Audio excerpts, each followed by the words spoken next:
Hola and welcome to Hola America TV on WQPT, your PBS station. Thank you for joining us once again as we explore the sights and sounds of the Hispanic community here in the Midwest. My name is Natalie Zeroni. I'm a reporter for CBS 4 News here in the Quad Cities and also your host. We have a very special and spooky guest here today, Dracula. Guest artist Domingo Rubio is the lead role at the Ballet Quad Cities' Dracula. Domingo Rubio is a modern-day Renaissance man who is a dancer, choreographer, composer, artist, teacher, and pianist. Born and raised in Mexico City, he's performed all over the world for more than 20 years, and today he's here with us. Later on, we'll also bring you the news briefs that will cover some of the current events of our community. But first, an interesting fact from the Iowa Department of Education. In the year 2010 through 2011, there were more than 44,000 Latinos enrolled in Iowa schools. But later on, planning for college can be confusing and intimidating. So today we have an interview with Lupe Hernandez from ICANN, the Iowa College Access Network, who will tell us about their services to assist students and parents with this process. As always, we invite you to join the conversation on our Facebook page, Hola America News, or on Twitter. There, you'll find more pictures, extended interviews, and more exclusive material. But to kick off the show here today, here are some more facts about Latino students in Iowa. There are over 44,000 Latinos enrolled in Iowa's elementary and high schools. There has been a 266.6% increase in Latinos enrollment since 1999. 58.6% of Iowa Latinos aged 25 and over have at least a high school education. Only 11.4% of Iowa Latinos aged 25 and over have a bachelor's degree or higher. Lupe Hernandez from the Iowa College Access Network is here with us today. Lupe, welcome to Hola America TV, and please tell us, what is ICANN? ICANN is the Iowa College Access Network. We are a non-for-profit organization. We travel to about 99% of the schools in the state of Iowa, talking to students, talking to their parents, their family about how to plan for college, how to pay for college, and then once they get to college, how can they be successful once they're on the college campus. And financial aid, I know, is a big concern for all students, especially minority students who come from a lot of low-income families. How difficult is it for you to communicate this process not only to the students, but also to the parents? It's very easy for me. I've been doing this for 6 years, so I know the form very well. I know the process very well. So I'm very comfortable talking to students and then their parents as well, as far as how their income is going to get looked at, how their assets will be looked at, and what the results of the financial aid form will be to help their students go to college. And so you're there to answer any questions that they might have about this? Definitely, and I do get a lot of questions over email, over the phone. A lot of them have to do with assets, and there are times when I don't know the answer to something, and I definitely want to give people the correct answer. I mean, there are times where I do have to call the college and ask them, how they would handle the situation. If they don't have the answer for me, then I have to call the Department of Education. I definitely want to give people the correct answer. This is a very serious process. It's going to affect their students' future, so I want them to do the process in the correct way. And I know that you speak Spanish. How many opportunities do you get to use your Spanish, your bilingual skills, when you're helping these families? I use it very often, especially here in the Quad Cities. I have had families that seek my assistance for the college planning financial aid process, and we also do presentations in Spanish as well. Sometimes counselors invite me to their schools to talk specifically to their Spanish community, so I do get to use my Spanish ability very often. And I know this is kind of a broad question, but if I'm going to ask you, what is the most important thing for a student to prepare for college? I think the biggest struggle that I see students have when they go off to college is the academics. A lot of times when they're in high school, they don't prepare themselves adequately for the academic challenge of college. Some students might take the easy load when they're in high school just to get through their high school years, when in reality they should be challenging themselves. They should be taking the advanced placement classes, the college level classes, because that will give them an insight of what college will be like, and that way that they're not struggling their first year because of what they did completed their high school years. So I think my biggest advice is for them to challenge themselves while they're in high school. And going back to the Spanish, Spanish is the first and primary language for a lot of these kids that you work with. Is that ever an obstacle when they're writing their college essay? In my experience, I have not met very many students that had to write an essay for a scholarship. A lot of times the students that I help, their English is very, they speak very well. I have noticed a lot of scholarship committees are asking for activity resumes now rather than an essay. Depending on the scholarship, they might ask for both, but in my experience, I haven't seen very many students that struggle with that essay. Also, their counselors are available, their English teachers are available.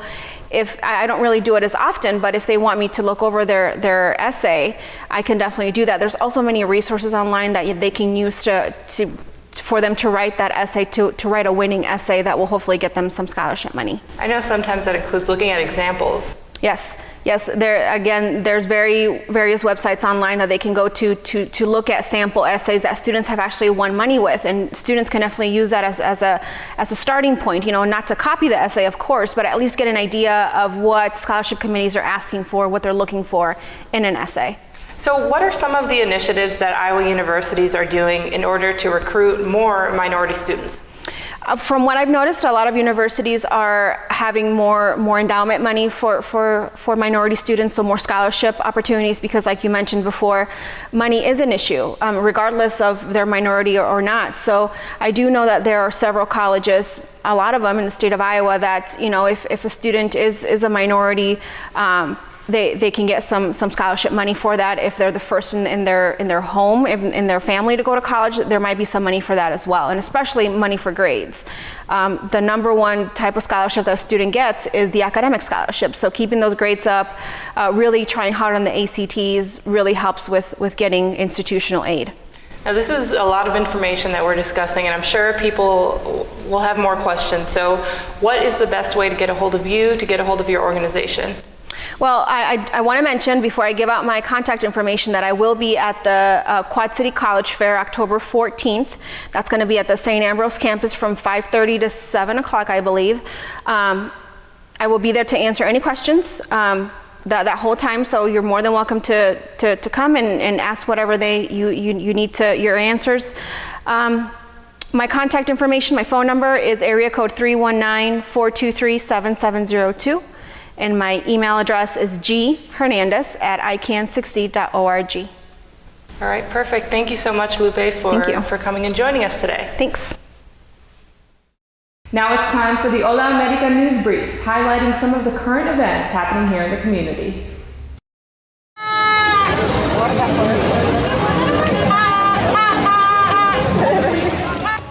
It was a beautiful afternoon for the Mexican Independence Day Parade in the city of East Moline last Sunday, September 29th. The parade was previously scheduled for September 15th but was postponed due to heavy rain. Music, traditional Mexican food, vendors, and many more attractions were on hand for a great family festival. Here are just a few images from the parade and fiesta, but make sure to visit our YouTube page, Hola America TV, for more exclusive videos from this fun event.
Memories are worth fighting for. Saturday, September 28th marked an important milestone for the family of Alvino Peña. The former boxing coach and original owner of Peña's Boxing Club in Davenport was the inspiration for son Patrick Peña and several others to participate in the Alzheimer's Walk held at the iWireless Center. Alvino has been a prominent member of the community and a mentor to many, not only in the boxing community but to all who know him. He was first diagnosed with dementia about 2.5 years ago. In that short time, his dementia has rapidly progressed into Alzheimer's. This event brought together over 100 family, friends, and ex-boxers to walk in honor of Mr. Peña, each one proudly displaying a custom-made t-shirt that read, "Memories are worth fighting for." One man in particular came all the way from Jupiter, Florida, to support Team Peña. Roger Foley was just a young man when Alvino took him in and mentored him. The 2-mile walk raised awareness about Alzheimer's and how it affects the ones we love. It also raised much-needed funds for further research into this devastating disease. When asked why participating in the event was important, Patrick replied, "It meant a lot. We're going to continue to do this every year."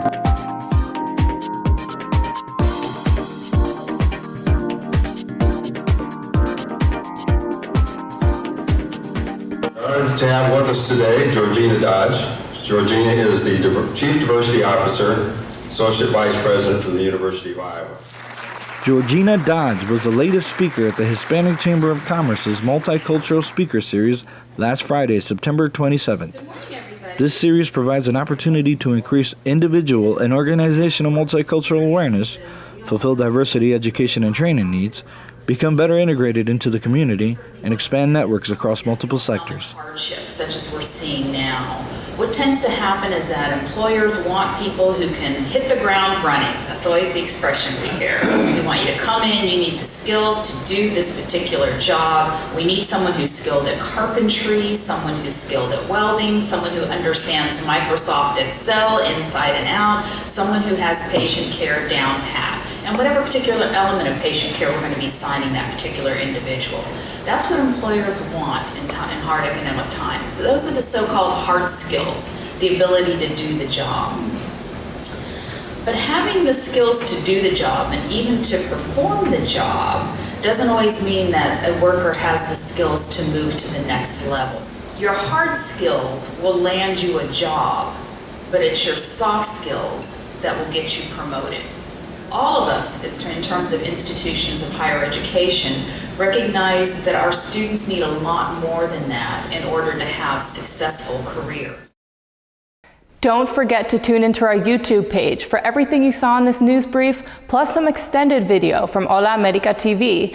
You can also contact us on Facebook and Twitter under Hola America News. Next up is the Que Pasa calendar, a community calendar where you'll find the latest cultural events for you and your family to enjoy this week.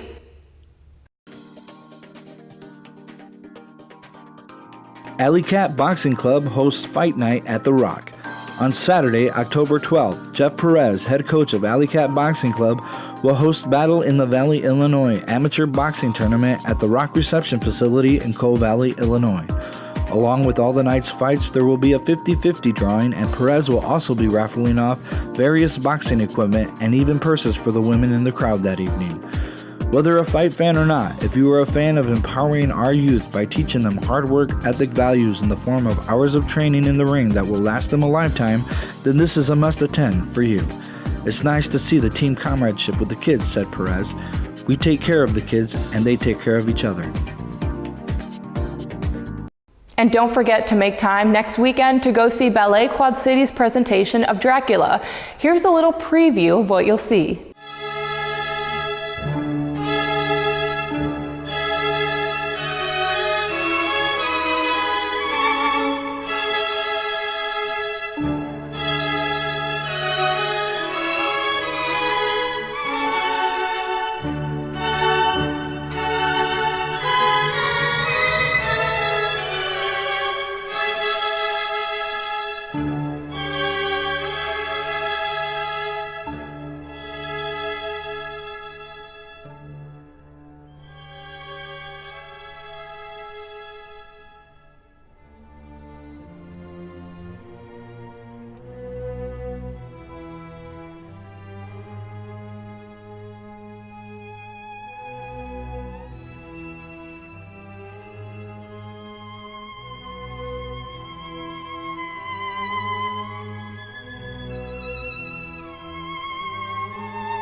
Welcome, Domingo. It's a pleasure to have you with us today.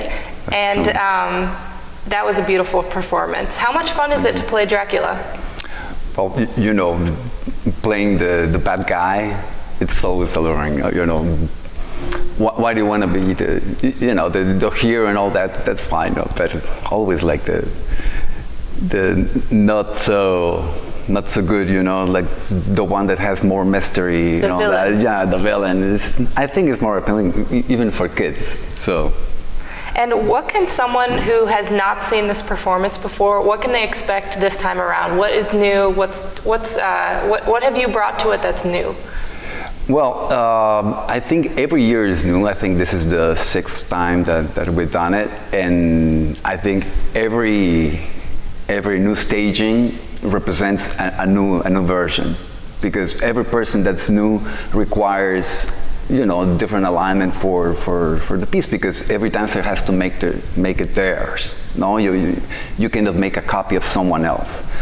That's why I believe they keep asking me, you know, as well. I have to make it mine, but every year I think has a new flavor. No, and and the same for the choreography, you know, it's like the same recipe but with new ingredients. So every year is a little bit different because we have new members, some others are from other years, right? But still is a complete new version in that sense. What is it about the story of Dracula that is so intriguing, that's so interesting to people?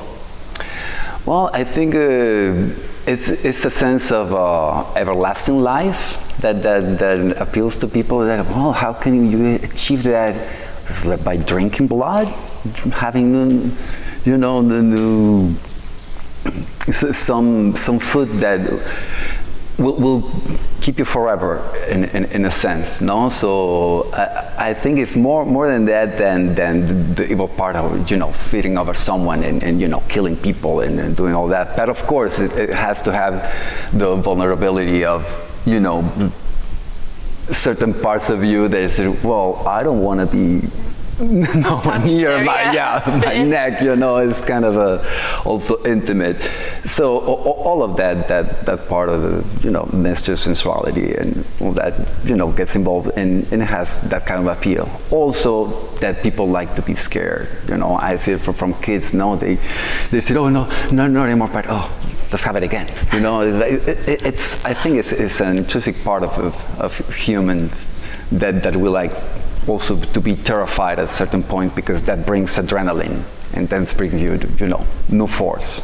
And so how many times have you played Dracula? I think this is the 6th.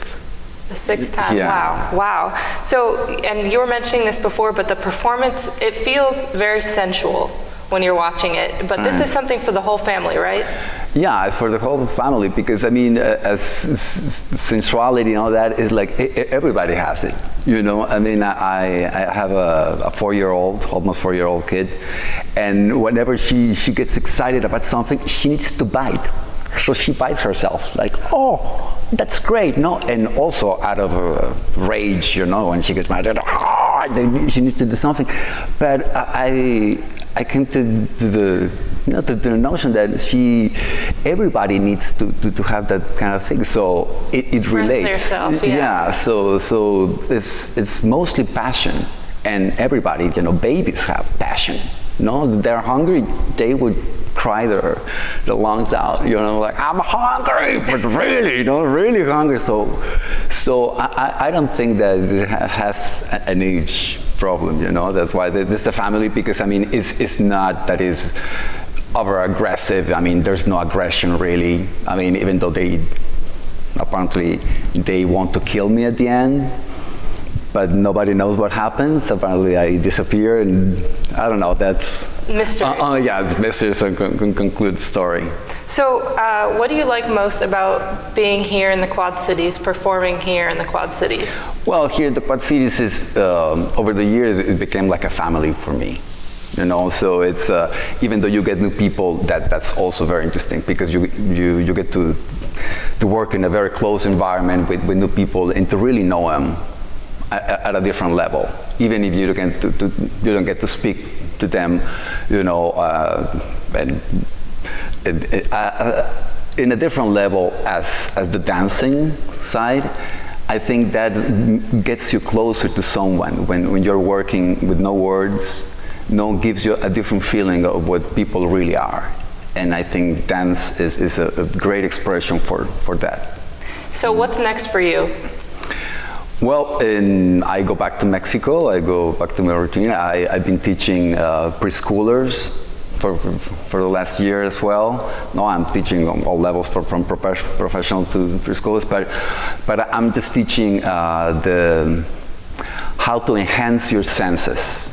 No, I'm not teaching dance per se or music, because I started as a musician, or I'm a sculptor now. But for me, it's just a great vehicle to keep showing kids what they have natural. All kids work with their bodies. They have a natural instinct to sculpt, to paint, to do this, to sing, to move, to dance. And we start losing it as we grow older, because then we get more critical. I mean, in terms of we criticize what we do. Oh, that drawing wasn't that good. And, oh, but that's great. I cannot do that. Oh, I need to study for that. Oh, maybe not. So as kids, they just do it instinctively, and actually they do very well. No, I put exercises, for example, to paint from sounds, and they create a complete.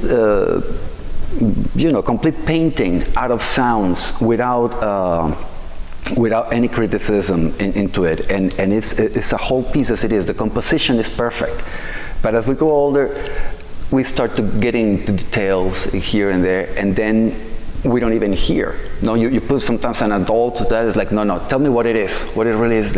I don't know. It could be anything. No, I put sounds of wind, and the kids are shh. Snake. Okay, paint a snake. But those possibilities that people already have intrinsically, they should bring in through life, because that for me is the real problem in the world. That people start being sensitive and into listening to each other, into feeling all the people around, and we just get into our own ambition to conquer and get more power. And I said, but no, I believe that if people get to see better, to hear better, to get more in close contact with people, and one-to-one, that's why I encourage always live performances. No, it's nothing that is just 2D. We need a 3D live experiences with everything, and I think we'll be more human. No, because now we forget about many things. That many million starving, yeah, who cares? Give me another bowl of cereal, I don't care. No, but it's not about that. I think in a sense it's being, how can we still be more human as we grow and as we, encounter every situation in our lives, Well, thank you so much. That's very insightful, everything you've said to us, and we look forward to seeing you October 11th and 12th at the Scottish Rite Cathedral in downtown Moline, and then the next week you'll be in Cedar Rapids, as well, on October 19th. Yes. All right, well, thank you so much. Well, that's great. Thanks so much for having me. It's time to say goodbye for tonight, but we would love to hear from you, so don't forget to connect with us through our Facebook page, Hola America News, or by using hashtag Hola America TV on Twitter or Facebook. And if you missed any of our previous shows, you can catch up with them on our YouTube channel, Hola America TV. And don't forget to tune in next week when we'll continue our journey of the sights and sounds of the Hispanic community here in the Midwest. Muchas gracias y buenas noches.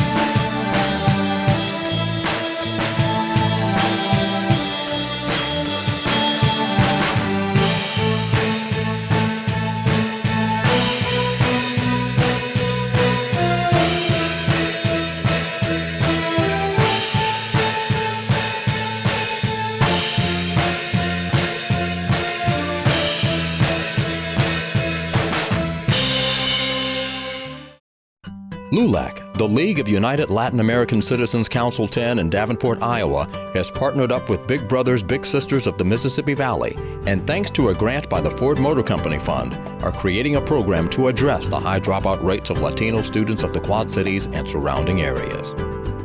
About 45% of Hispanic students do not complete high school on time.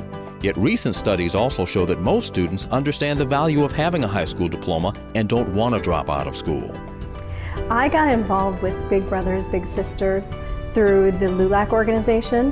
My little sister is Angelica Rua. We both like to read. I'd like to think I'm studious. We're both studious. We both are family oriented, and I think our personalities match very well.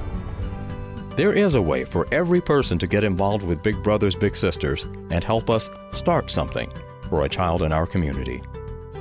Big Brothers Big Sisters and LULAC joined forces because of the disturbing numbers of Hispanic youth dropping out of school, and we wanted to make a difference in their lives and prevent that from happening. I wanted to give back to the community, I wanted to make a difference in somebody's life, and I wanted to change mine. Partner with us. Volunteer. Donate. Start something. Big Brothers Big Sisters, LULAC Council 10, Hola America Media Group, and the Ford Motor Company Fund.